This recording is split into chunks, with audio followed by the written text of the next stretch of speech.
Hello everyone. तो last video में हम देखे थे कि स्टैंडर्ड वेरिएशनल प्रॉब्लम से रिलेटेड एक क्वेश्चन सॉल्व किए थे जो कि आपका जियोडेसिक से रिलेटेड था। तो उसी क्रम में जो है एक और क्वेश्चन है आपका जो कि मॉडल पेपर का ही है।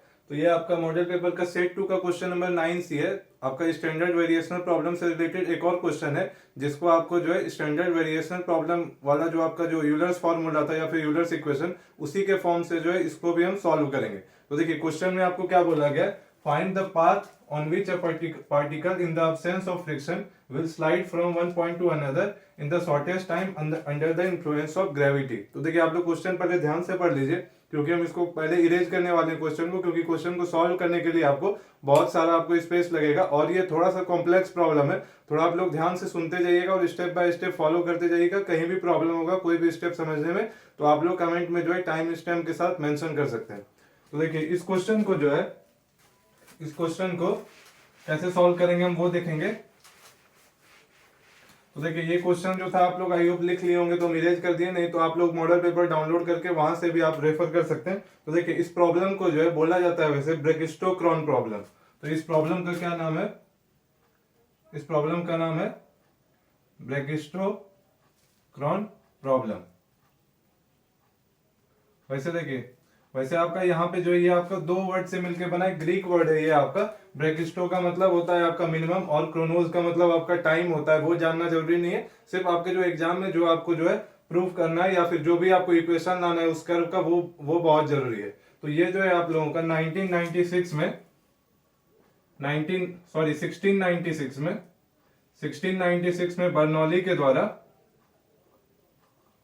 बर्नौली के द्वारा ये जो है प्रूफ किया गया था। एक्चुअली 1696 में जो है बर्नौली साहब एक प्रॉब्लम लेके आए कि जैसे आपका कोई भी आपका पार्टिकल है जो कि आपका इस क्वेश्चन का डिमांड है। तो मान लीजिए कि ये पॉइंट अगर आपका कोई P है और कोई पॉइंट Q है जो कि आपका जो है P के ठीक नीचे नहीं होगा, मतलब ये जो है आपस में कोइंसाइड नहीं करना चाहिए। तो क्या बोला गया कि आपको जो है वैसा आपको पाथ या फिर वैसा कर्व फाइंड कीजिए जो कि आपका ग्रेविटी के इन्फ्लुएंस में अगर कोई पार्टिकल को हम P से आपको पहुंचाना है कहां पे, Q पे, सच दैट कि ये जो P से Q पे पहुंचने में टाइम लगे आपको वो आपको मिनिमम होना चाहिए। तो उस कर्व का आपको इक्वेशन फाइंड करना है। तो वो कौन सा कर्व होगा, तो बहुत सारे लोगों ने बहुत सारा कर्व ड्रॉ किया। आई थिंक ये एक्सपेरिमेंट आप लोग पहले भी देखे होंगे। कुछ लोगों ने स्ट्रेट लाइन ड्रॉ करके देखा, कुछ लोगों ने ऐसे या फिर बहुत लोगों ने ऐसे करके, और एक कर्व आपका ये वाला ऐसा था।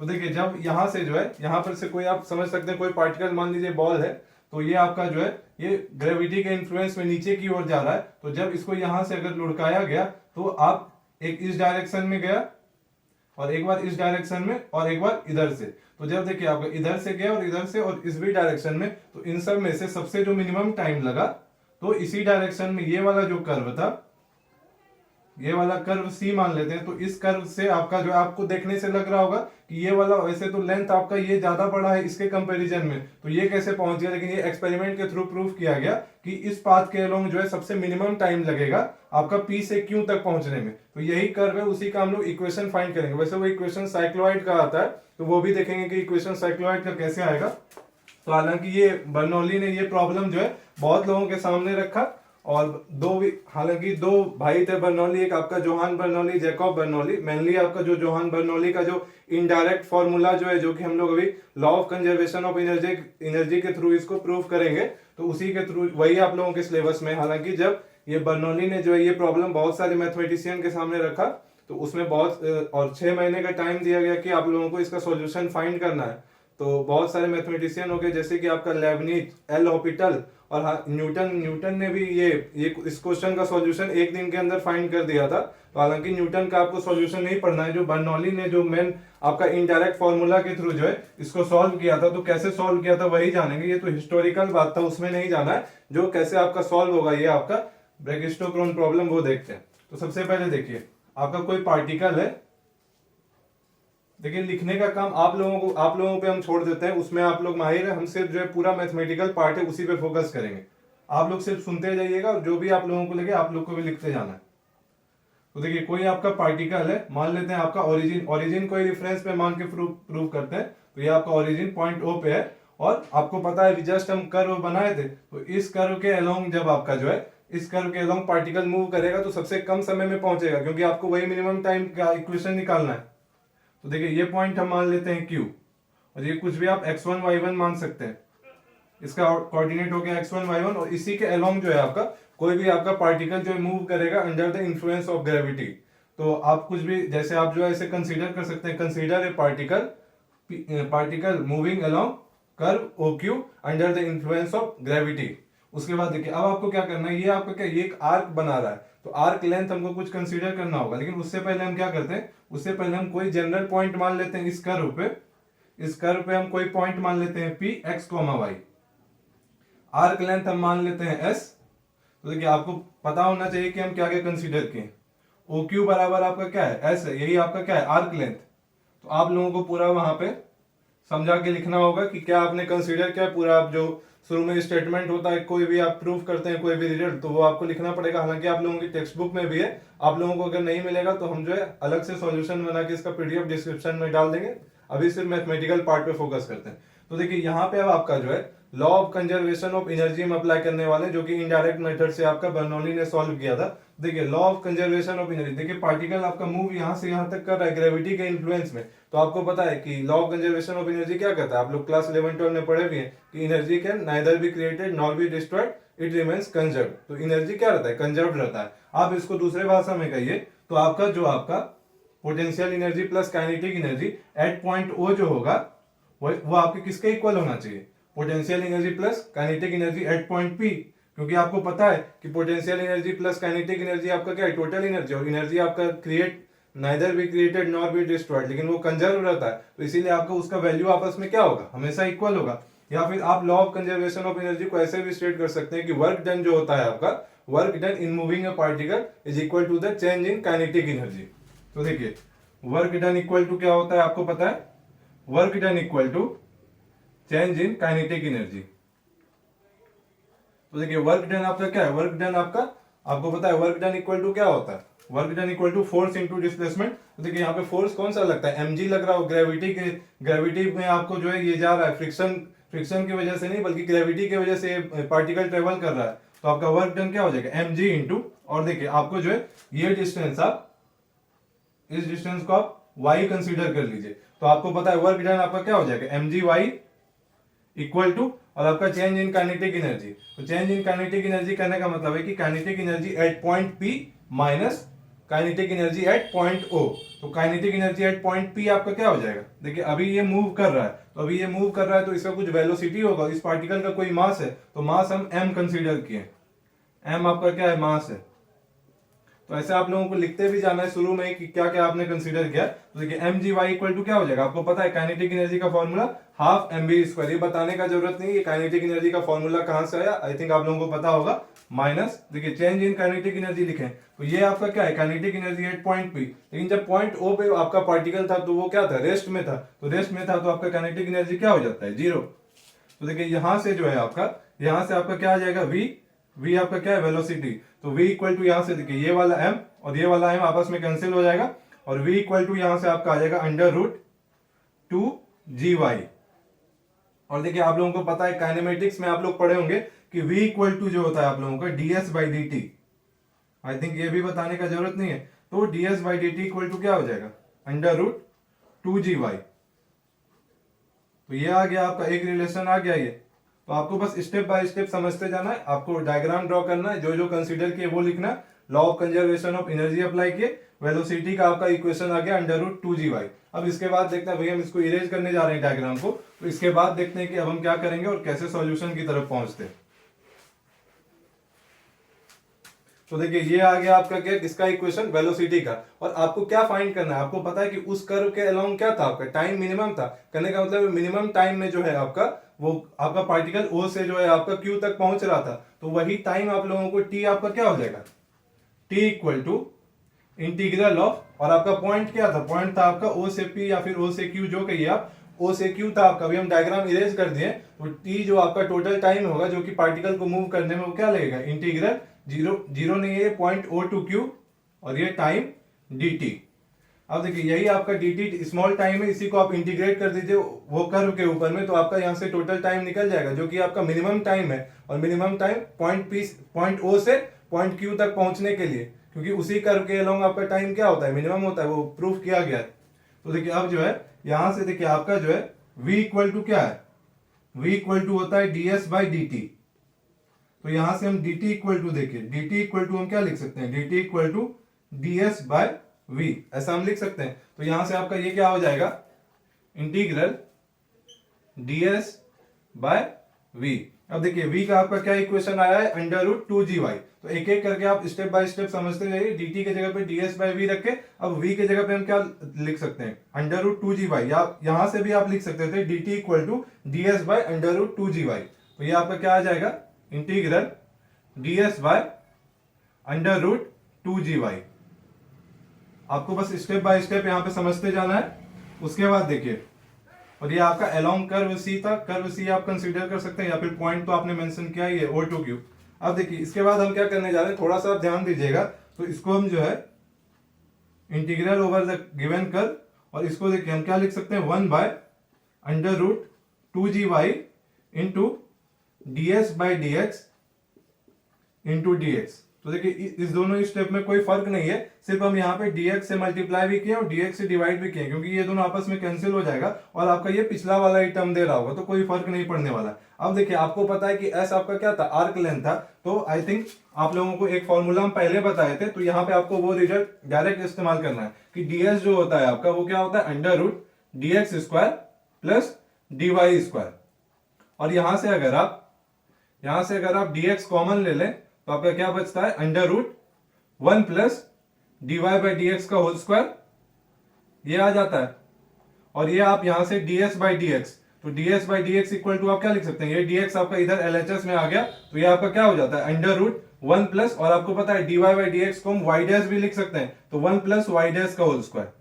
तो ये फॉर्मूला आप लोगों को पता होना चाहिए, क्योंकि ये फॉर्मूला का हम डायरेक्ट यहाँ पे इस्तेमाल करने वाले हैं। तो यहां से आपका टाइम क्या हो जाएगा, यहां से जो टाइम है आपका इंटीग्रल, और आपका ये 1 बाय अंडर रूट 2gy, और ds बाई dx की जगह पे हम क्या लिख सकते हैं, under root 1 plus y dash का होल स्क्वायर, और आपका dx तो आपका एज इट इज रहेगा। अब देखिए, अब आप यहां से जो है आपका देखिए अंडर रूट 2g जो होगा वो क्या है, आपका कांस्टेंट है, क्योंकि g आपका ग्रेविटी आपका कांस्टेंट ही होता है। तो ये आप इंटीग्रल साइन से बाहर ले सकते हैं। तो 1 by under root 2g integral 1 by, और ये आपका क्या बचेगा, अंडर रूट y यहाँ पे बचेगा, into under root 1 plus y dash का होल स्क्वायर dx। ये आ गया आप लोगों का यहां तक। अब देखिए, अब आप लोग जो है इस क्वेश्चन को आप स्टैंडर्ड वेरिएशन प्रॉब्लम ये क्यों है उससे आप रिलेट कर पाइएगा। तो देखिए यही आपका क्या आ गया, टाइम का, और ये आप OQ, ये तो आपको लिखते हुए चलना है। तो अभी हम OQ को जो है, आपको पता है पॉइंट O क्या था, 0,0, और आपका Q है आई थिंक x1, y1, यही कोऑर्डिनेट आपने कंसीडर किया था। तो आप चाहे तो x के अलोंग आप इसको इंटीग्रेट करने वाले हैं x के रिस्पेक्ट में, तो आप इसको 0 to x1 लिख सकते हैं, क्योंकि इस कर्व के अलोंग आपका x कहां से कहां तक वेरी कर रहा था, 0 से x1 तक, उसमें कोई बड़ा बात नहीं है, ये तो बहुत सिंपल है, आराम से आप लिख सकते हैं।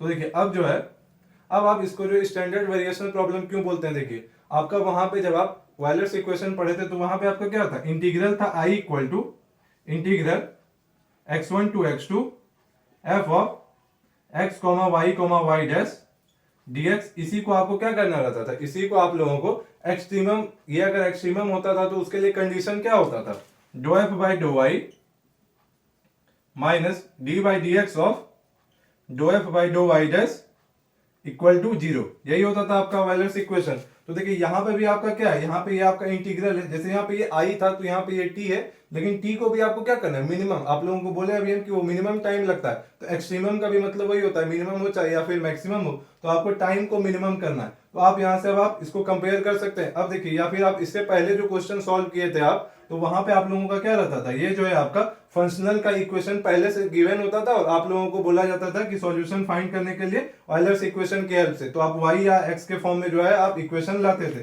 तो वैसा ही काम हम यहाँ पे करेंगे। तो इसके बाद हम क्या करेंगे, यहाँ पे हम कंसीडर करेंगे let f of x, y dash equal to, देखिए f of x, y dash के जगह पे क्या आप स्टैंडर्ड रिजल्ट से कंपेयर कीजिए, तो ये वाला पार्ट आपका आ जाएगा, यानी under root 1 plus y dash का whole square divided by under root y।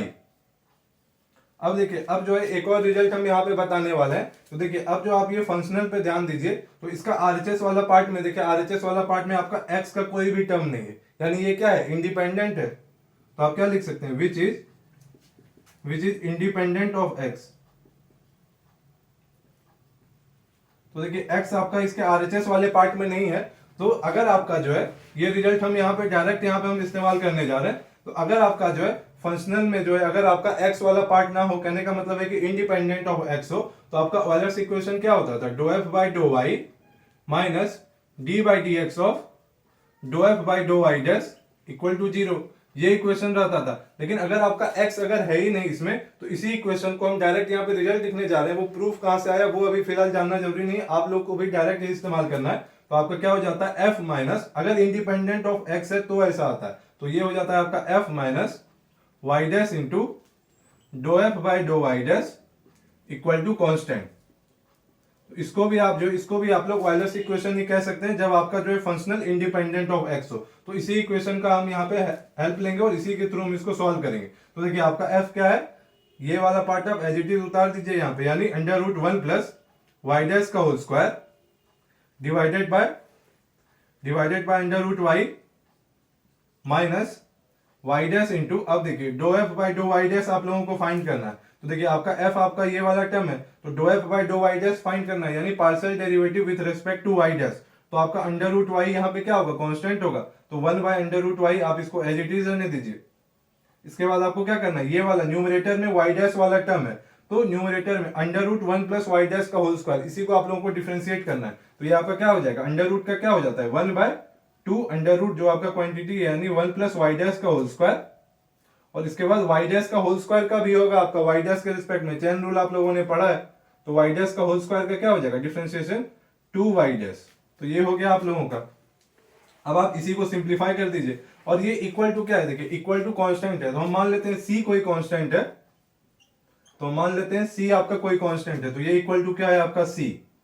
अब देखिए, यहाँ पे आपका ये वाला 2 और ये वाला 2 आपस में कैंसिल हो जाएगा, और अब आप यहाँ पे क्या कीजिए, आप एलसीएम ले लीजिए, क्योंकि आपको यहाँ से डिफरेंशियल इक्वेशन बनाना है। उसी डिफरेंशियल इक्वेशन को हम सॉल्व करते हैं, और कैसे हम सॉल्व करते हैं, जितना भी तरीका आप पहले पढ़ चुके हैं, चाहे वो वेरिएबल सेपरेबल मेथड हो, या फिर आप लोगों ने वो वाईसी और YP complementary function particular integral आप फाइंड करते थे, कोई भी तरीका से आप लोगों को उस डिफरेंशियल इक्वेशन का सॉल्यूशन फाइंड करना है। तो देखिए, यहाँ से अगर आप एलसीएम ले लीजिएगा, तो देखिए एलसीएम आपका क्या आ जाएगा, under root Y into under root 1 plus Y dash का होल स्क्वायर, ये आपका एलसीएम हो जाएगा। और ये आपका यहाँ पे अंडर रूट वाई पहले से था, यानी देखिए under root 1 plus Y dash का होल स्क्वायर, और ये किसके साथ मल्टीप्लाई हो जाएगा, under root 1 plus Y dash के होल स्क्वायर के साथ। तो देखिए, अंडर रूट और अंडर रूट आपका सेम टर्म था उसके अंदर, तो अंडर रूट आपका साइन यहाँ से हट जाएगा, तो ये आपका क्या हो जाएगा 1 प्लस वाई डैश का होल स्क्वायर, फिर आपका यहाँ पे क्या है, माइनस साइन है। और देखिए, ये जो आपका एलसीएम आया है वो इसके डिनोमिनेटर में पहले से है, तो क्या बचेगा आपका Y dash into Y dash, यानी वाई डैश का होल स्क्वायर। ये तो बहुत ही सिंपल है, आप लोगों को पता ही होगा। तो ये आपका क्या आ जाएगा 1 प्लस वाई डैश का होल स्क्वायर, ये आपका क्या है माइनस वाई डैश का whole square divided by under root Y into under root 1 plus Y dash का whole square equal to constant c। तो ये आ गया आपका। अब देखिए, यहाँ पे आपको कुछ कैंसिल होता हुआ दिख रहा होगा, तो आप उसको कैंसिल कर सकते हैं।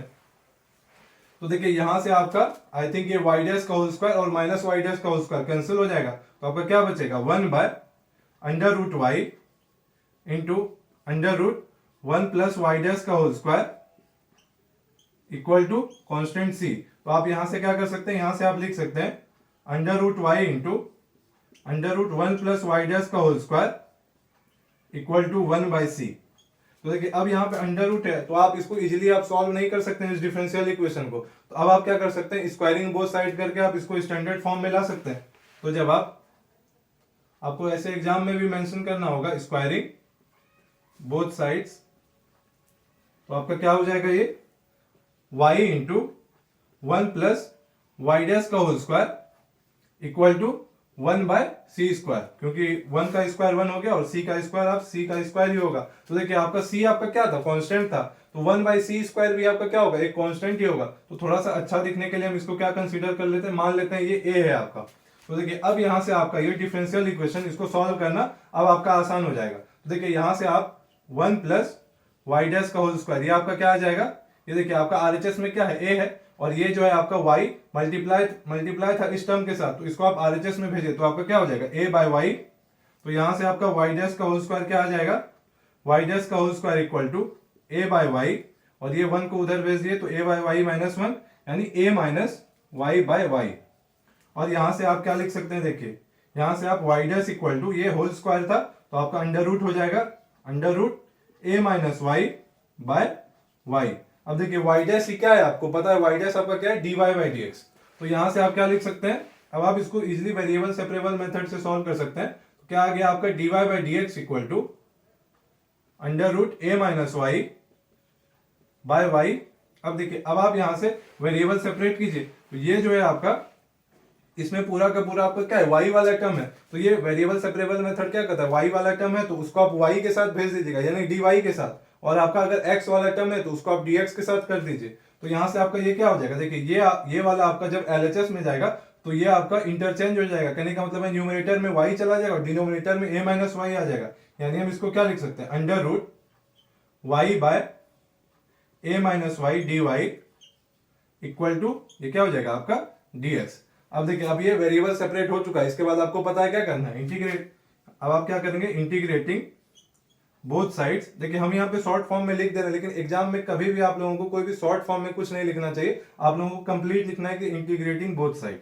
तो इंटीग्रेटिंग बोथ साइड्स जब आप इंटीग्रेट कीजिएगा तो ये क्या हो जाएगा, integral under root Y by A minus Y D Y equal to integral of dx। तो देखिए अब आप लोगों को इंटीग्रेशन करना, आई थिंक आप लोगों को अभी तक स्टेप बाय स्टेप समझ में आ रहा होगा, थोड़ा सा ये कॉम्प्लेक्स है और हम यही सजेस्ट करेंगे कि आप देखिए आपके पास अगर बहुत ज्यादा टाइम है तो आप इस क्वेश्चन के लिए जाइए, क्योंकि एग्जाम में आपका स्टैंडर्ड वेरिएशनल प्रॉब्लम से रिलेटेड आपका जो हम एक जियोडेसिक वाला बताए और एक ये क्वेश्चन, दोनों क्वेश्चन बहुत ही इंपॉर्टेंट है, और एक और क्वेश्चन है आपका हैंगिंग चेन प्रॉब्लम। तो इन 3 क्वेश्चन में से एक क्वेश्चन हमेशा आता है। अगर मान लीजिए ये क्वेश्चन आ जाता है अगर आपका एग्जाम में, और अगर इसके जो और में क्वेश्चन दिया हुआ है वो अगर आपको तीनों क्वेश्चन उसका आंसर आ रहा है अच्छे से सॉल्व करना और कम टाइम आपको लग रहा है, तो आप उसी क्वेश्चन को सॉल्व करने के लिए जाए। हम डरा नहीं रहे, हालांकि बहुत ही सिंपल है, आप लोगों को आई थिंक अभी स्टेप बाय स्टेप समझ में आ रहा होगा। तो बस ऐसे ही अगर आप लोगों को टाइम अगर बचाना है तो आप लोग जो है दूसरा क्वेश्चन सॉल्व कर सकते हैं।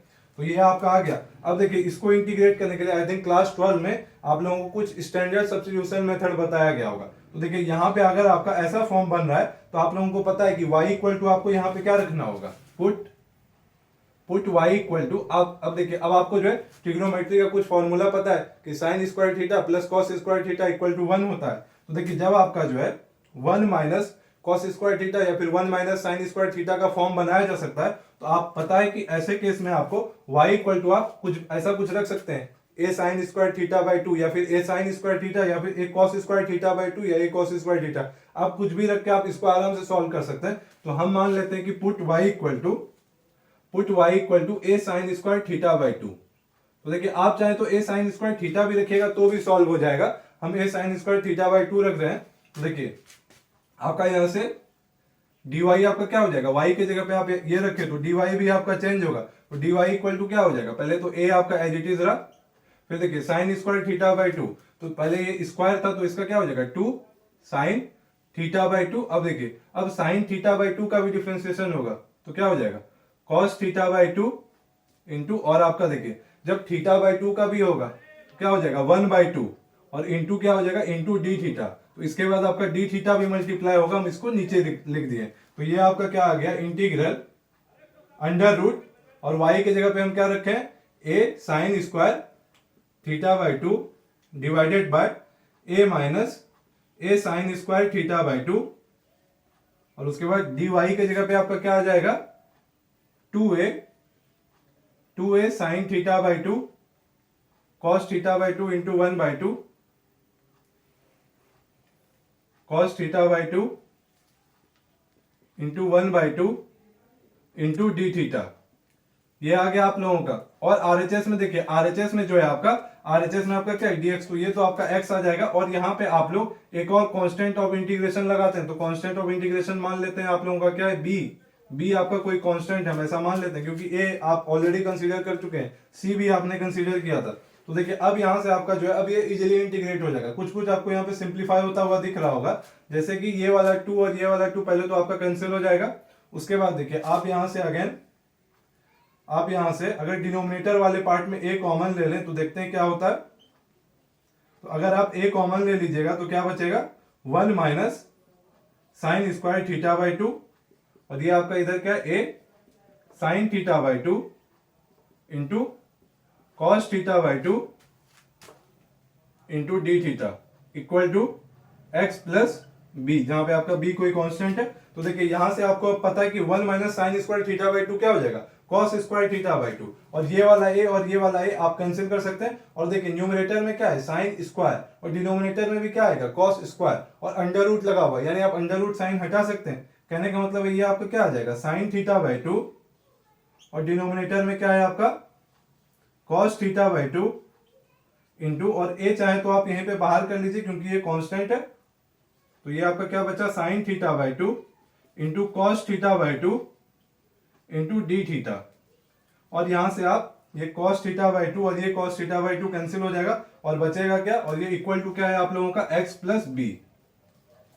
तो देखिए यहां से आप लोगों का क्या आ जाएगा, यहां से आ जाएगा a, और ये देखिए sign theta by 2 into sine theta by 2 क्या हो जाएगा, साइन स्क्वायर थीटा बाई 2, यानी आप लोगों का ये हो गया साइन स्क्वायर थीटा बाई 2, और ये हो गया आप लोगों का D theta equal to X plus B. अब देखिए जब आपका अब ये integral sine square theta by 2 के फॉर्म में आ चुका है, तो साइन स्क्वायर थीटा बाई 2 के जगह पे अगेन आप कोई ट्रिग्नोमेट्री का फॉर्मूला इस्तेमाल कर सकते हैं। तो आप लोगों को पता है कि 1 minus cos theta by 2 equal to क्या होता है आप लोगों का, साइन स्क्वायर थीटा बाई 2। तो इसी फॉर्मूले की हेल्प से जो है हम यहाँ पे क्या लिख सकते हैं, a into integral sine square theta by 2 के जगह पे हम ये वाला आइडेंटिटी लिख सकते हैं, यानी 1 माइनस कॉस थीटा बाई 2 और ये डी थीटा। तो ये आपका क्या आ जाएगा, देखिए आपका 2 तो आपका डिनोमिनेटर में वो कांस्टेंट है, और ये इक्वल टू तो x प्लस बी रहेगा ही।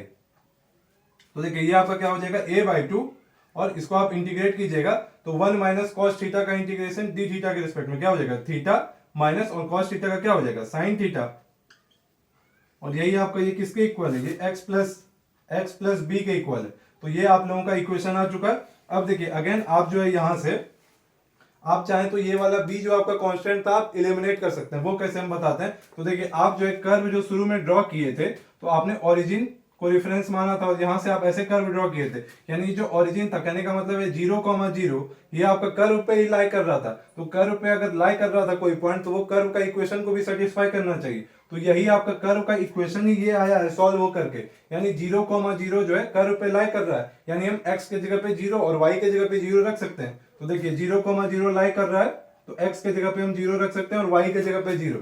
तो x के जगह पे अगर आप 0 रख दिए, और देखिए y वाला टर्म तो है ही नहीं, लेकिन आपने y इक्वल टू क्या कंसीडर किया था, हम इरेज कर दिए, लेकिन आप लोग वीडियो के पीछे में जाके देखिएगा y इक्वल टू ये कंसीडर किए थे। तो देखिए अगर आपका y इक्वल टू 0 है तो आपका थीटा इक्वल टू भी 0 ही आएगा। यहाँ से आपको पता है कि साइन थीटा अगर साइन थीटा इक्वल टू अगर आपका यहाँ से 0 मिल जाएगा, क्योंकि y 0 है, तो यहाँ से आप लोगों को साइन थीटा बाई 2 भी 0 मिल जाएगा, तो थीटा इक्वल टू 0 ही आ जाएगा। तो आपका x इक्वल टू 0 और थीटा इक्वल टू 0 हम इसमें रख सकते हैं। तो ये आपका क्या हो जाएगा, 0 plus B equal to a by 2, और थीटा के जगह पे आपका क्या है 0 माइनस, और साइन 0 क्या होता है 0। तो यहां से आपका b का क्या वैल्यू आ जाएगा, देखिए 0 प्लस बी, तो b हुआ b equal to a by 2 into 0, तो b इक्वल टू क्या आ गया 0। तो यहां से आपका क्या आ गया b इक्वल टू 0। तो आप जो है b को यहां से आप हटा सकते हैं, यानी आपका जो इक्वेशन है वो आपका क्या हो जाएगा, x इक्वल टू क्योंकि ये आपका b 0 हो चुका है, तो x इक्वल टू क्या हो जाएगा a by 2 into theta minus sine theta, और y इक्वल टू आपने क्या कंसीडर किया था, y equal to a sine square theta by 2।